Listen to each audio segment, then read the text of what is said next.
News ಅವರಿಗೆ ಮತ್ತೊಮ್ಮೆ ಸ್ವಾಗತ. ನಾವು ಪ್ರಣಾಳಿಕೆ ಬಗ್ಗೆ ಮಾತಾಡ್ತಿದ್ದೀವಿ. ಕಾಂಗ್ರೆಸ್ ಕೊನೆಯದಾಗಿ ಅಂದರೆ ಎಲ್ಲ ಪಕ್ಷಗಳು ಪ್ರಣಾಳಿಕೆಯನ್ನು ಬಿಡುಗಡೆ ಮಾಡಾಯಿತು, ನಂತರ ಕಾಂಗ್ರೆಸ್ ಬಿಡುಗಡೆ ಮಾಡಿದೆ. ನನ್ನ ಮೊದಲನೇ ಪ್ರಶ್ನೆ ಸುದರ್ಶನ್ ಅವರಿಗೆ ಪ್ರಣಾಳಿಕೆ ಬಗ್ಗೆ. ನನ್ನ ಮೊದಲನೇ ಪ್ರಶ್ನೆ ಸರ್ ತಮಗೆ, ನಿಮ್ಮಂಥವರು ರಮೇಶ್ ಕುಮಾರ್ ಅಂಥವರು ಇದ್ದ ಮೇಲೂ ಕೂಡ ಪ್ರಣಾಳಿಕೆಯಲ್ಲಿ ಸುಳ್ಳುಗಳು ಹೆಂಗೆ ನುಸುಳಿದು ಅನ್ನುವಂಥ ನನ್ನ ಪ್ರಶ್ನೆ. ಯಾಕೆ ಅಂತಂದರೆ ಎಲ್ಲರೂ ಹೇಳಿದರು ನೀವು ಏನದಕ್ಕೆ ಅದಕ್ಕಿಂತ ಭಿನ್ನವಾಗಿ ಇಲ್ಲವೇ ಇಲ್ಲ ಅಂತ. ರೈತರ ಪಂಪ್ ಸೆಟ್ಗಳಿಗೆ 24 ಗಂಟೆ ಕರೆಂಟ್ ಎಲ್ಲಿದೆ ಸರ್? ಎಲ್ಲಿ ಸಿಗುತ್ತೆ? ಸಾಧ್ಯನ ಕರ್ನಾಟಕದ ಸ್ಥಿತಿಗಳು ನೋಡಿದ್ರೆ? ಇಲ್ಲ, ನಾ ಏನು ಹೇಳ್ತೇನೆ, ಈಗ ನಾವು ಈಗಷ್ಟೇ ಮಾತಾಡ್ತಾ ಇದ್ವಿ ಹಿರಣ್ಣಯ್ಯನವರು, ಭಾಳ ದಿವಸಗಳ ನಂತರ ಅಪರೂಪಕ್ಕೆ ಅವ್ರ ಜೊತೆಗೂಡಿ ಚರ್ಚೆ ಮಾಡುವಂಥ ಅವಕಾಶವನ್ನು ತಾವು ಮಾಡಿಕೊಟ್ಟಿದ್ದೀರಿ. ಅದಕ್ಕೆ ತಮಗೂ ಧನ್ಯವಾದಗಳನ್ನು ಹೇಳಿ, ಈಗ 14ನೇ ವಿಧಾನಸಭೆಗೆ ಚುನಾವಣೆ ನಡೀತಾ ಇದೆ. ಹಾಗಾಗಿ 1952ರಿಂದನೂ ಕೂಡ ಪ್ರತಿ ವಿಧಾನಸಭಾ ಚುನಾವಣೆಗಳು ನಡೆಯುವಂಥ ಸಂದರ್ಭದಲ್ಲಿ ಮತ್ತು ಲೋಕಸಭಾ ಚುನಾವಣೆಗಳು ನಡೆಯುವಂಥ ಸಂದರ್ಭದಲ್ಲಿ ರಾಜ್ಯಕ್ಕೆ ಮತ್ತು ರಾಷ್ಟ್ರಕ್ಕೆ ಸಂಬಂಧಪಟ್ಟಂಥ ವಿಷಯಗಳನ್ನು ಒಳಗೊಂಡಂತೆ ಅಭಿವೃದ್ಧಿ ಮತ್ತು ಆಡಳಿತಕ್ಕೆ ಸಂಬಂಧಪಟ್ಟ ಹಾಗೆ ಒಂದು ಜನರ ಮುಂದೆ ನಮ್ಮ ಭರವಸೆಗಳ ಬಗ್ಗೆ, ನಮ್ಮ ಬದ್ಧತೆ ಬಗ್ಗೆ ಜನರು ಆಶೀರ್ವಾದ ಮಾಡಿ ಸರ್ಕಾರವನ್ನು ರಚನೆ ಮಾಡಿದ ಮೇಲೆ ಮಾಡುವಂಥ ಯಾವ ಕಾರ್ಯಕ್ರಮಗಳ ಬಗ್ಗೆನೂ ಕೂಡ ಜನರಿಗೆ ನಾವು ತಿಳಿಸ್ಬೇಕಾಗುತ್ತೆ.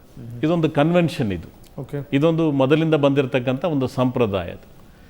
ಇವತ್ತು ನಮ್ಮ ಪಕ್ಷದ ವತಿಯಿಂದ ಪ್ರಣಾಳಿಕೆಯನ್ನು ಬಿಡುಗಡೆ ಮಾಡ್ತಕ್ಕಂಥದ್ದು ಒಂದು 2-3 ದಿವಸಗಳ ಕಾಲ ತಡ ಆಗಿದೆ. 18ನೇ ತಾರೀಕಿನ ಬಿಡುಗಡೆ ಮಾಡಬೇಕು ಅನ್ನೋಂಥ ಆಲೋಚನೆಯನ್ನು ಅಧ್ಯಕ್ಷರು ಹೊಂದಿದ್ರು. ಆದರೆ ಇದೇನಾಗುತ್ತೆ ಅಂತ ಹೇಳಿದ್ರೆ, ನಮ್ಮ ಪಕ್ಷ ಒಂದು ರಾಷ್ಟ್ರೀಯ ಪಕ್ಷ ಆಯಿತು. ಇದಕ್ಕೆ ಅನುಮತಿಯನ್ನು ಪಡ್ಕೊಳ್ಬೇಕಾಗತ್ತೆ. AICC ಅಧ್ಯಕ್ಷರ ಅನುಮತಿ ಅವರ ಗಮನಕ್ಕೂ ಹೋಗಬೇಕಾಗತ್ತೆ. ಮತ್ತು ಬೇರೆ ಬೇರೆ ಹಂತದಲ್ಲಿ ಸಮಿತಿಗಳು ಇದ್ದಾವೆ, ಅವರೆಲ್ಲರ ಅಭಿಪ್ರಾಯಗಳನ್ನು ತೆಗೆದುಕೊಂಡು ರಮೇಶ್ ಕುಮಾರ್ ಅವರ ಅಧ್ಯಕ್ಷತೆಯಲ್ಲಿ ಈ ಪ್ರಣಾಳಿಕೆ ಸಮಿತಿ ರಚನೆ ಆಗಿದೆ. ಸೊ ನಿಮಗೆ ಗೊತ್ತಿರಾಗೆ ರಮೇಶ್ ಕುಮಾರ್ಗೂ ಕೂಡ ಅಗಾಧವಾದಂಥ ಅನುಭವ ಇದೆ, ತಿಳುವಳಿಕೆ ಇದೆ. ಸ್ಪೀಕರ್ ಆಗಿ ಕೂಡ ಅವರು ಕೆಲಸವನ್ನು ಮಾಡಿದಂಥವ್ರು. ಮತ್ತು ಅದ್ರ ಜೊತೆಗೆ 44 ಜನರ ಸದಸ್ಯರ ತಂಡ ಕೂಡ ಇತ್ತು. ಇದರಲ್ಲಿ ಶಾಸಕರಿದ್ದಾರೆ, ಮಾಜಿ ಶಾಸಕರುಗಳಿದ್ದಾರೆ, ನಿವೃತ್ತ ಅಧಿಕಾರಿಗಳಿದ್ದಾರೆ. ಹೀಗಾಗಿ ಬೇರೆ ಬೇರೆಯವರ ಎಲ್ಲರ ಅಭಿಪ್ರಾಯಗಳನ್ನು ತೆಗೆದುಕೊಂಡು ಇಲ್ಲಿ ಒಂದು ಪ್ರಾಮಾಣಿಕವಾದಂಥ ಪ್ರಯತ್ನ ಖಂಡಿತವಾಗ್ಲೂ ಕೂಡ ಒಂದು ಪ್ರಯತ್ನ ಮಾಡಿದ್ದೇವೆ. ಏನು ಅಂತ ಹೇಳಿದ್ರೆ, ಮೊದಲನೇ ಬಾರಿ ಹೇಳಿದ್ದೇವೆ ಏನು ಅಂತ ಹೇಳಿದ್ರೆ, ಆ್ಯಕ್ಷನ್ ಟೇಕನ್ ರಿಪೋರ್ಟನ್ನು ನಾವು ಕೊಡ್ತೇವೆ ಅಂತೇಳಿ. ಏನು ಈ ಪ್ರಣಾಳಿಕೆಯಲ್ಲಿ ಹೇಳಿರ್ತಕ್ಕಂಥ ವಿಷಯಗಳ ಬಗ್ಗೆ ಪ್ರತಿ ವರ್ಷ ಕೂಡ ಒಂದು ಪ್ರಣಾಳಿಕೆ ಅನುಷ್ಠಾನ ಸಮಿತಿಯನ್ನು ಪಕ್ಷದ ಹಂತದಲ್ಲಿ ಕೂಡ ರಚನೆ ಮಾಡುವಂಥದ್ದು ಮತ್ತು ಸರ್ಕಾರದ ಹಂತದಲ್ಲೂ ಕೂಡ ಜನರ ಆಶೀರ್ವಾದದಿಂದ ಸರ್ಕಾರ ರಚನೆ ಆದಮೇಲೆ ಸರ್ಕಾರದ ಹಂತದಲ್ಲೂ ಕೂಡ ಒಂದು ಸಮಿತಿ ರಚನೆ ಆಗ್ತಕ್ಕಂಥದ್ದು. ಇವತ್ತು ಹಿಂದಿನ ದಿವಸಗಳಲ್ಲಿ ಕೃಷ್ಣರವರು ಮುಖ್ಯಮಂತ್ರಿಗಳಾದ ಮೇಲೆ ಈ ಬಜೆಟ್ ಪ್ರೆಸೆಂಟ್ ಮಾಡುವಂಥ ಸಂದರ್ಭದಲ್ಲಿ ಹಿಂದಿನ ಸಾಲಿನ ಬಜೆಟ್ ಜಾರಿ ಆಗಿರುವಂಥದ್ರ ಬಗ್ಗೆ ಒಂದು ಆ್ಯಕ್ಷನ್ ಟೇಕನ್ ರಿಪೋರ್ಟನ್ನು, ಫಿಸಿಕಲ್ ರೆಸ್ಪಾನ್ಸಿಬಿಲಿಟಿ ಆ್ಯಕ್ಟನ್ನು ಜಾರಿಗೆ ತಂದರು. ಹಾಗೆಯೇ ಇದು ಅಂದರೆ ಒಂದೇ ವರ್ಷದಲ್ಲಿ ಜಾರಿಗೆ ಆಗುತ್ತೆ ಅನ್ನೋಂಥ ಮಾತನ್ನು ನಾವೆಲ್ಲಿ ಹೇಳಿಲ್ಲ. ಅಂದರೆ ಒಂದು ಸರ್ಕಾರ 5 ವರ್ಷಗಳ ಕಾಲ ಅವಕಾಶ ಇರುತ್ತೆ. ಈ 5 ವರ್ಷಗಳಲ್ಲಿ ಹೇಳಿರ್ತಕ್ಕಂಥ ವಿಷಯಗಳನ್ನು ಅನುಷ್ಠಾನ ತರ್ತಕ್ಕಂಥ ಜವಾಬ್ದಾರಿ ಸರ್ಕಾರದ ಮೇಲೆ ಇರುತ್ತೆ. ಹಾಗಾಗಿ ಈ ಒಂದು ಪ್ರಣಾಳಿಕೆ ಪ್ರಾರಂಭದ ರಾಜ್ಯಪಾಲರ ಭಾಷಣದಲ್ಲೂ ಹೋಗಬೇಕಾಗತ್ತೆ. ಅದರ ಜೊತೆಗೆ ಬಜೆಟ್ ಅಲ್ಲೂ ಕೂಡ ಇವೆಲ್ಲ ಕೂಡ ಈ ಅಂಶಗಳು ಅಡಕಾಗತ್ತೆ. ಹಾಗಾಗಿ ಈ ಒಂದೇ ವರ್ಷದಲ್ಲಿ 6 ತಿಂಗಳಲ್ಲಿ ಇವೆಲ್ಲ ಕೂಡ ಜಾರಿಗೆ ಬರುತ್ತೆ ಅಂತಕ್ಕಂಥ ಮಾತನ್ನ ನಾನು ನೀವು ಕೊನೆಯದಾಗಿ ನೀವೇನು ಮಂಡಿಸಿದ್ರಿ, ನೀವು ಇಂಥ ಸಂದರ್ಭದಲ್ಲಿ ಹೊಂದ್ಕೊಂಡಿದ್ವಿ, ಎಲ್ಲೋ ಒಂದು ಕಡೆಗೆ ಕಾಂಗ್ರೆಸ್ನ ಪ್ರಣಾಳಿಕೆ ಅನ್ನುವಂಥದ್ದು ಬಹಳ ವಿಭಿನ್ನವಾದಂಥ ಅಂಶಗಳನ್ನು ಒಳಗೊಂಡಿರುತ್ತೆ ಅಂತ ಬಹಳ ನಿರಾಶೆ ಆಗಿದೆ ಅಂತ ಅದನ್ನು ಒಪ್ಕೋಬೇಕು ತಾವು? ಇಲ್ಲ, ನಿರಾಶೆ, ಬಹಳ ಹೊಸ ವಿಷಯಗಳಿದ್ದಾವೆ ರೈತರಿಗೆ ಸಂಬಂಧಪಟ್ಟ. ನಾನು ಆರಂಭದಲ್ಲಿ ಒಂದು ಪೀಠಿಗೆ ಹಾಕಿದೆ. ಬಹುಶಃ ಏನು ಅಂದರೆ ಅತ್ಯಂತ ಹೆಚ್ಚು ಪ್ರಣಾಳಿಕೆಗಳು ಘೋಷಣೆ ಮಾಡಿರೋದು ಅಂದರೆ ಕಾಂಗ್ರೆಸ್ ಪಕ್ಷವೇ. ಏನಾದರೂ ಈ ರಾಜಕೀಯ ಪಕ್ಷಗಳು ಪ್ರಣಾಳಿಕೆಯಲ್ಲಿ ಹೇಳಿದ್ದನ್ನು ಒಂದು 50% ಏನಾದರೂ ಜಾರಿ ತಂದು ಬಿಡಿದಿದ್ರೆ ಇವತ್ತು ಇಡೀ ನಮ್ಮ ದೇಶ ರಾಮರಾಜ್ಯ ಆಗಿಬಿಡ್ತಿತ್ತೇನೋ ಅಂತ. ಮೊಟ್ಟಮೊದಲೇ ನಾನು ಹೇಳೋಕ್ಕೆ ಅಪೇಕ್ಷೆ ಪಡೋದಿಷ್ಟೇ, ಪ್ರಣಾಳಿಕೆ ಅಂದರೆ ಅಫಿಡೇವಿಟ್ ಇದ್ದ ಹಾಗೆ ಒಂದು ಪ್ರಮಾಣ ಪತ್ರವನ್ನು 6 ಕೋಟಿ ಜನಗಳಿಗೆ ಕೊಟ್ಟಿದ್ದಾರೆ. ಕಾಂಗ್ರೆಸ್ದವರಾಗಲಿ ಬೇರೆ ಯಾವ ಪಕ್ಷದವರೇ ಆಗಲಿ ಕೊಟ್ಟಿದ್ದಾರೆ. ನಾನು 14ನೇ ಪ್ರಣಾಳಿಕೆಯನ್ನು ನೋಡ್ತಾ ಇದ್ದೇನೆ ಜೀವನದಲ್ಲಿ. 52ರಲ್ಲಿ ಓಟ್ ಶುರು ಮಾಡಿದವನು. 14 ಪ್ರಣಾಳಿಕೆಗಳಲ್ಲಿ 13 ಪ್ರಣಾಳಿಕೆಗಳಲ್ಲಿ 15ರಿಂದ 20% ಕೂಡ ಯಾವುದೂ ಅನುಷ್ಠಾನಕ್ಕೆ ಬಂದಿಲ್ಲ. ಎರಡನೇದು, ಪ್ರಯತ್ನ ಪಡ್ತೇವೆ ಅಂತ ಅವರು ಹೇಳಿದ್ದಾರೆ.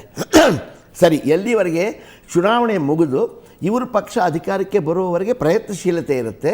ತದನಂತರ ಅದು ಕರ್ತವ್ಯ ಪಾಲನೆ ಆಗುತ್ತೆ. ಕರ್ತವ್ಯ ಪಾಲನೆ ಆದಾಗ ಕೂಡ ಎಷ್ಟೋ ಸಲ ಕಾಂಗ್ರೆಸ್ಸಿನ ಪ್ರಣಾಳಿಕೆಗಳು ಅದು ಹದಗೆಟ್ಟಿದೆ. 100ಕ್ಕೆ 100 ಬರದೇ ಇರ್ಬೋದು. ಸುದರ್ಶನ್ ಅವರು ಹೇಳಿದ ಮಾತು ಸತ್ಯ.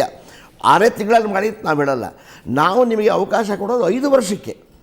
ನೀವು 5 ವರ್ಷದಲ್ಲಿ ಕಚ್ಚಾಡ್ಕೊಂಡು 3ನೇ ವರ್ಷಕ್ಕೆ ನಮ್ಮ ಹತ್ರ ಬಂದು ನಾವೇನು ಮಾಡೋಕ್ಕಾಗಲ್ಲ. Okay. 5 ವರ್ಷದಲ್ಲಿ ನೀವು ಮಾಡಿ ಅಂತ ಹೇಳಿ ಕರ್ತವ್ಯ ಪಾಲನೆ ಮಾಡಿ ಅಂತ ನಾವು ಹೇಳ್ತೀವಲ್ಲ. ಕಳೆದ 13 ಪ್ರಣಾಳಿಕೆಗಳಲ್ಲಿ ನಾನು ನೋಡ್ತಾನೇ ಬಂದಿದ್ದೇನೆ, ಹೀಗಿದೆಯೇ ವಿನಃ ಹೀಗೆ ಸಮವಾಗಿ ಯಾವುದೂ ಆಗಿಲ್ಲ. ನಿಜ ನಿಜ. ನೀವು ಹೇಳಿದಾಗೆ ರಾಮರಾಜ್ಯ ಆಗೋದಿರಲಿ, ಬರೀ ಮರ ರಾಜ್ಯ ಆಗಿದ್ದು ನಮ್ಮ ಮರಗಳನ್ನು ಕಡಿದು ಇವಾಗ ಬರೀ ರಾಜ್ಯ ಆಗಿದೆ ಅಷ್ಟೇ. ಆದ್ದರಿಂದ ಪ್ರಣಾಳಿಕೆ ಬಗ್ಗೆ ಅಫಿಡವಿಟ್ ಕೊಟ್ಟ ಮೇಲೆ ಕರ್ತವ್ಯ ಪಾಲನೆಗೆ ನೀವು ಬದ್ಧರಾಗದೆ ಹೋದರೆ ಕೋರ್ಟಿನ ದೃಷ್ಟಿಯಲ್ಲಿ ನೀವು ಅಪರಾಧಿ ಆಗ್ತೀರಲ್ಲ. ಓಕೆ ನನ್ನ ಪ್ರಶ್ನೆ ಏನಂದ್ರೆ ಒಂದು ಲೆಕ್ಕದಲ್ಲಿ ಹೆಂಗಾಗಿದೆ ಅಂದರೆ ಪ್ರಣಾಳಿಕೆ ಅನ್ನುವಂಥದ್ದು ಪ್ರಣಾಳ ಶಿಶುಗಳ ಥರ ಅದಕ್ಕೆ ಜನ್ಮವೇ ಬರೋದಿಲ್ಲ ನೆಕ್ಸ್ಟು ಅಂತ ಅಂಥ ಒಂದು ಸ್ಥಿತಿ. ಎಲ್ಲೋ ಒಂದು ಕಡೆಗೆ ಏನೊಂದು ಘೋಷಣೆಗಳಾಗುತ್ತೆ, ಒಂದು ಸರಿ ಅಧಿಕಾರಕ್ಕೆ ಬಂದ ತಕ್ಷಣ ಎಲ್ಲ ಮರೀತಾರೆ. ಇದು ಕಾಂಗ್ರೆಸ್ ಅಂತಾನೆಲ್ಲ, ಎಲ್ಲ ಪಕ್ಷಗಳ ಹಣೆ ಬರುವ ಅಷ್ಟನ್ನೇ. ಏನಂತೀರಿ ಸುದರ್ಶನ್ಜಿ? ಇಲ್ಲ, ನಾ ಏನು ಹೇಳ್ತೀನಿ ಅದನ್ನು ನಾನು ಪೂರ್ಣ ಒಪ್ಪಲಿಕ್ಕೆ ಒಂದು ಜವಾಬ್ದಾರಿ ಖಂಡಿತ ಇರುತ್ತೆ. 100ಕ್ಕೆ 100ರಷ್ಟು ಅದನ್ನು ಇಂಪ್ಲಿಮೆಂಟ್ ಮಾಡೋಕ್ಕೆ ಆಗದೇ ಇರ್ಬೋದು, ಆದರೆ ಬಹಳಷ್ಟು ಅಂಶಗಳನ್ನು ಖಂಡಿತವಾಗ್ಲೂ ಕೂಡ ಇಂಪ್ಲಿಮೆಂಟ್ ಆಗಿದ್ದಾವೆ. ಹಾಗಾಗಿ ನಾವು ಬೇಕಾದ್ರೆ ಕಂಪ್ಯಾರಿಟಿವ್ ಸ್ಟಡಿ ಮಾಡೋಣ. 2008ರಲ್ಲಿ ಯಾವ್ಯಾವ ಪಕ್ಷಗಳು ಏನೆಲ್ಲ ಹೇಳಿದರು, ನಾವೇನು ಹೇಳಿದ್ವಿ, ಅಥವಾ 2004ರಲ್ಲಿ ಬೇರೆ ಬೇರೆ ರಾಜಕೀಯ ಪಕ್ಷಗಳು ಏನು ಹೇಳಿದರು. ಹಾಗೆಯೇ 1999, ಯಾಕಂದ್ರೆ ಒಂದು 3 ವರ್ಷದ 3 ಸಂದರ್ಭಗಳ ಒಂದು ಕಂಪ್ಯಾರಿಟಿವ್ ಸ್ಟಡಿ ಮಾಡಿದ್ರೆ ಇದೊಂದು ರಿಸರ್ಚ್ ಕೂಡ ಆಗುತ್ತೆ, ಜನರಿಗೂ ಕೂಡ ಮನವರಿಕೆಯನ್ನು ಮಾಡಿಕೊಡ್ಬೇಕಾಗತ್ತೆ. ಒಂದು ಉತ್ತಮವಾದಂಥ ವಿಷಯವನ್ನು ಕೂಡ ತಾವು ಚರ್ಚೆಗೆ ತೆಗೆದುಕೊಂಡಿದ್ದೀರಿ. ಹಾಗಾಗಿ ಇದನ್ನು ಯಾರು ಕೂಡ ಈಗ 1999ರಲ್ಲಿ ಹೇಳಿದಂಥ ವಿಷಯಗಳನ್ನು ಕಾಂಗ್ರೆಸ್ಸಿನ ಸರ್ಕಾರ ಅವತ್ತಿನ ಸಂದರ್ಭದಲ್ಲಿ ಇಂಪ್ಲಿಮೆಂಟ್ ಮಾಡಿದೆಯಾ ಇಲ್ವಾ, ಮಾಡಿದರೆ ಯಾವ್ಯಾವ ವಿಷಯಗಳನ್ನು ಮಾಡಿದ್ದಾವೆ, ಯಾವ ವಿಷಯಗಳನ್ನು ಮಾಡೋದಕ್ಕೆ ಸಾಧ್ಯ ಆಗಲಿಲ್ಲ ಅನ್ನೋಂಥದ್ದು ಕೂಡ ಬಹಳ ಮುಖ್ಯ ಆಗುತ್ತೆ. ಚರ್ಚೆ ಮಾಡಬಾರ್ದು ಅಂತಲ್ಲ, this is the right time. ಯಾಕಂತ ಹೇಳಿದ್ರೆ ಜನರ ಮುಂದೆ ಚರ್ಚೆ ಮಾಡೋದಕ್ಕೆ, ಜನರನ್ನು ಎಜುಕೇಟ್ ಮಾಡ್ಕೊಳ್ಳಿಕ್ಕೆ ಒಂದು ಒತ್ತಡ ಕೂಡ ಇರಬೇಕಾಗತ್ತೆ. ಇದು ಒತ್ತಡ ಕೂಡ ಆಗುತ್ತೆ. ಏನು ಅಂತ ಹೇಳಿದ್ರೆ ಮುಂದಿನ ದಿವಸಗಳಲ್ಲಿ ಹಾಗಾಗಬಾರ್ದು. ನಿಜವಾಗ್ಲೂ ಕೂಡ ಒಂದು ರಾಜಕೀಯ ಪಕ್ಷಗಳ ಮೇಲೆ ಅಥವಾ ಸರ್ಕಾರವನ್ನು ರಚನೆ ಮಾಡಿದಂಥ ಒಂದು ಸಂದರ್ಭದಲ್ಲಿ ಖಂಡಿತವಾಗ್ಲೂ ಈ ರೀತಿಯ ಒತ್ತಡಗಳು, ಸಾರ್ವಜನಿಕರ ನಿರೀಕ್ಷೆಗಳು ಮಾಧ್ಯಮಗಳ ಮುಖಾಂತರನೂ ಕೂಡ ಖಂಡಿತವಾಗ್ಲೂ ಕೂಡ ಇರಬೇಕಾಗುತ್ತೆ. ಅವರೇ, ಹಳ್ಳಿ ಕಡೆ ಗಾದೆ ಇದೆ, ಮೂಗಿಗೆ ತುಪ್ಪ ಹಚ್ಚೋದು ಅಂತ. ನಮಗೆ ಇವಾಗಲೇ ಹಳ್ಳಿ ಕಡೆ ಎಲ್ಲ ಗೊತ್ತಾಗಿ ಹೋಗಿದೆ ಜನಕ್ಕೆ, ಮೂಗಿಗೆ ತುಪ್ಪ ಹಚ್ಚೋದ್ರೆ ಪ್ರಣಾಳಿಕೆ ಅಂತ. ಆ ಮೂಗನ್ನು ನಾವು ನೆಕ್ಕೋಕ್ಕಾಗಲ್ಲ, ತುಪ್ಪ ಬಾಯಿಗೆ ಹೋಗೋ ಹಾಗಿಲ್ಲ. ಈ ಪರಿಸ್ಥಿತಿಯಲ್ಲಿ ನಾವು 13 ಪ್ರಣಾಳಿಕೆ ನೋಡಿ ಇವತ್ತು ಜನಗಳು ಬಹಳ ಸೂಕ್ಷ್ಮವಾಗಿದ್ದಾರೆ, ಭಾರತದಾಗ ತುಂಬ ಸೂಕ್ಷ್ಮವಾಗಿದ್ದಾರೆ. ನಿಮ್ಮ ಪ್ರಣಾಳಿಕೆಯನ್ನು ನಂಬೋರು ಇವತ್ತು 25% ಇಲ್ಲ, ಅನಕ್ಷರಸ್ಥರು ಇಲ್ಲ. ಇದನ್ನ ಬೇರೆ ಯಾವ ರಾಜಕೀಯ ಪಕ್ಷದವರು ಹೇಳಿಲ್ಲ. ಒಂದು ಅಗ್ರಿಕಲ್ಚರಲ್ ಪ್ರೈಸಸ್ ಕಮಿಷನ್ ಅನ್ನ ಮಾಡ್ತೇವೆ ಅಂತ ಹೇಳುವಂಥದ್ದು. ಇವತ್ತೇನಾಗಿದೆ, ರೈತರು ಬೆಳೆದಂತ ಬೆಳೆಗಳಿಗೆ ಸರಿಯಾದಂತ ಬೆಲೆಗಳು ಅನೇಕ ಸಂದರ್ಭದಲ್ಲಿ ಆಗ್ತಾ ಇಲ್ಲ. ಅದಕ್ಕಾಗಿ ರೈತರಿಗೂ ಕೂಡ ಶೋಷಣೆ ಆಗಬಾರ್ದು, ಅವನು ಬೆಳೆದಂತ ಬೆಳೆಗಳಿಗೆ ಸರಿಯಾದಂತ ಮಾರುಕಟ್ಟೆ ಬೆಲೆ ಸಿಗಬೇಕು, ಹಾಗೇನೆ ಗ್ರಾಹಕರಿಗೂ ಕೂಡ ನ್ಯಾಯ ದೊರಕಿಸ್ಕೊಡ್ಬೇಕು ಅನ್ನೋ ಕಾರಣಕ್ಕಾಗಿ ಗವರ್ಮೆಂಟ್ ಆಫ್ ಇಂಡಿಯಾ ಹಂತದಲ್ಲಿ ಒಂದು ಪ್ರೈಸ್ ಕಮಿಷನ್ ಇದೆ. ನಿಮ್ಮ ಪ್ರಣಾಳಿಕೆಯಲ್ಲಿ ಒಂದೇ ಒಂದು ಪಾಯಿಂಟ್ ಯಾಕೆ ಸೇರಿಸಿಲ್ಲ ನೀವು? ಮಧ್ಯವರ್ತಿಗಳನ್ನು ನಾವು ಕಿತ್ತಾಕ್ತೀವಿ. ಅದರ ಅರ್ಥ ಹಾಗೇನೆ, ಅದರ ಅರ್ಥ ಮಧ್ಯವರ್ತಿಗಳಿಗೆ ಯಾವುದೇ ರೀತಿಯ ಅನುಕೂಲಗಳು ಆಗಬಾರದು, ನೇರವಾಗಿ ಗ್ರಾಹಕರಿಗೆ ಮತ್ತು ರೈತರಿಗೆ ಅನುಕೂಲ ಆಗಬೇಕು ಅನ್ನೋ ಕಾರಣಕ್ಕೆ ಒಂದು ಹೊಸ ವಿಷನ್, ಇದು ಒಂದು ಹೊಸ ಪ್ರಯತ್ನ. ಇದು ಒಪ್ತೀನಿ, ₹1 1 kg ಅಕ್ಕಿ ಅಂತ ನೀವು ಅಂದಾಗ ಅದು ಬ್ಲಾಕ್ ಮಾರ್ಕೆಟ್ ಅಲ್ಲಿ ಎಷ್ಟು ಹೋಗುತ್ತೆ ಅನ್ನೋದಕ್ಕೆ ಏನು ಭದ್ರತೆ ಮಾಡ್ತೀರಿ ಸರ್? ನೋಡಿ, ವ್ಯವಸ್ಥೆಯನ್ನು ರೆಗ್ಯುಲೇಟ್ ಮಾಡಬೇಕಾಗಿರುವಂಥದ್ದು, ಒಳ್ಳೆ ಆಡಳಿತವನ್ನು ಕೊಡಬೇಕಾಗಿರ್ತಕ್ಕಂಥ ಜವಾಬ್ದಾರಿ ಖಂಡಿತವಾಗ್ಲೂ ಕೂಡ ಇದೆ. ಈಗ ನಾವು ಭ್ರಷ್ಟಾಚಾರವನ್ನು ತೆಗೆದು ಹಾಕ್ತೀವಿ ಅಂತ ಹೇಳಿದ್ರೆ ಖಂಡಿತ ಸಾಧ್ಯ ಆಗೋದಿಲ್ಲ. 100ಕ್ಕೆ 100ರಷ್ಟು ಭ್ರಷ್ಟಾಚಾರವನ್ನು ಯಾರಿಂದನೂ ತೆಗೆದುಹಾಕಕ್ಕಾಗೋದಿಲ್ಲ. ಆದರೆ ಭ್ರಷ್ಟಾಚಾರವನ್ನು ತೆಗೆದು ಹಾಕೋದಕ್ಕೆ ಕಠಿಣವಾದಂಥ ಕ್ರಮಗಳನ್ನು ನಾವು ತೆಗೆದುಕೊಳ್ತೇವೆ. ನಮ್ಮ ನಡವಳಿಕೆ ಆ ದಿಕ್ಕಿನಲ್ಲಿ ಹೋಗ್ತದೆ ಅಂತ ಹೇಳಿ ನಾನು ಜಾತಿಯನ್ನು ಸಂಪೂರ್ಣವಾಗಿ ತೆಗೆದುಹಾಕ್ತೇನೆ, ಭ್ರಷ್ಟಾಚಾರವನ್ನು ನಾನು ಸಂಪೂರ್ಣವಾಗಿ ತೆಗೆದು ಹಾಕ್ತೇನೆ ಅನ್ನುವಂಥದ್ದು ಭ್ರಮೆಗಳು. ರಾತ್ರೋರಾತ್ರಿ ಇವೆಲ್ಲ ಸಾಧ್ಯ ಆಗೋದಿಲ್ಲ. ಇದಕ್ಕೆ ಕಠಿಣವಾದಂಥ ಪ್ರಯತ್ನಗಳು, ಕ್ರಮಗಳು ಮತ್ತು ಜನರ ಸಹಕಾರ ಬೇಕಾಗುತ್ತೆ.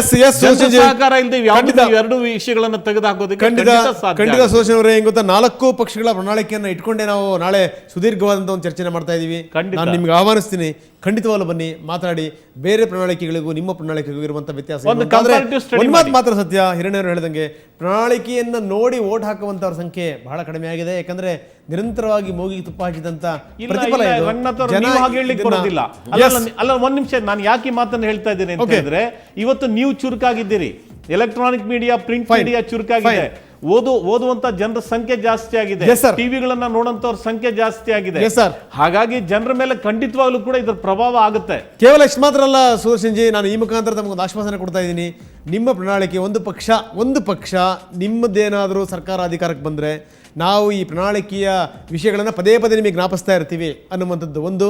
ಜೊತೆಗೆ ನೀವೇನು ಬಜೆಟನ್ನು ಘೋಷಣೆ ಮಾಡ್ತೀರಿ 3 ತಿಂಗಳಿಗೆ ಒಂದ್ಸರಿ ರಿವ್ಯೂ ಮಾಡುವಂಥದ್ದು ಒಂದು ವ್ಯವಸ್ಥೆಯನ್ನು ಕೂಡ ನಾವು ಮಾಡ್ತೀವಿ. ಇವತ್ತು Yes, sir. ಅಲ್ಲ, ಪ್ರಣಾಳಿಕೆ ಬಿಡುಗಡೆ ಮಾಡಿದಂತ ಆಂಟೋನಿ ಅವರು ಮತ್ತು ಪಕ್ಷದ ಅಧ್ಯಕ್ಷರು CLP ಲೀಡರ್ ಅವರು ಒಂದು ಕಮಿಟ್ಮೆಂಟ್ ಅನ್ನ ಮಾಡ್ಕೊಂಡಿದ್ದಾರೆ. Yes, sir. ಇದಕ್ಕೆ ನಾವು ಅನುಷ್ಠಾನ ಸಮಿತಿಯನ್ನ ನಾವು ರಚನೆ ಮಾಡ್ತೀವಿ ಅಂತಕ್ಕಂಥ Fine, ಮಾತನ್ನ ಅವ್ರು fine, ಖಂಡಿತ fine, ಹೇಳಿದ್ದಾರೆ. fine. ಇದು ಪ್ರಣಾಳಿಕೆಯ ಇದಕ್ಕೆ ಸಂಬಂಧಪಟ್ಟಿರುವಂಥದ್ದು.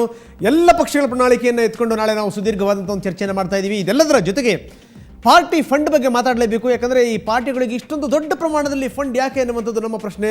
ಸಾವಿರಾರು ಕೋಟಿ ಫಂಡ್ಗಳನ್ನು ಇಟ್ಕೊಂಡು ಈ ಪಾರ್ಟಿಗಳು ಏನು ಮಾಡ್ತಾ ಇವೆ, ಆ ಫಂಡ್ ಅನ್ನುವಂಥದ್ದು ಎಲ್ಲಿಂದ ಬರುತ್ತೆ, ಯಾವ ಮೂಲ ಅದು, ಅದಕ್ಕೇನಾದರೂ ಲೆಕ್ಕಪತ್ರಗಳಿದೆಯಾ ಅನ್ನುವಂಥದ್ದು ನಮ್ಮ ಪ್ರಶ್ನೆ. ಇದಕ್ಕೆ ಸಂಬಂಧಪಟ್ಟ ಮಾತಾಡಲಿಕ್ಕೆ ಹಸನಬ್ಬ ಇದ್ದಾರೆ, ಗೋ ಮಧುಸೂದನ್ ನಮ್ಮ ಜೊತೆಗೆ ಏನಾಗಿದ್ದಾರೆ, JDSನ ವಕ್ತಾರ ರಮೇಶ್ ಬಾಬು ನಮ್ಮ ಜೊತೆಗೆ ಏನಾಗಿದ್ದಾರೆ.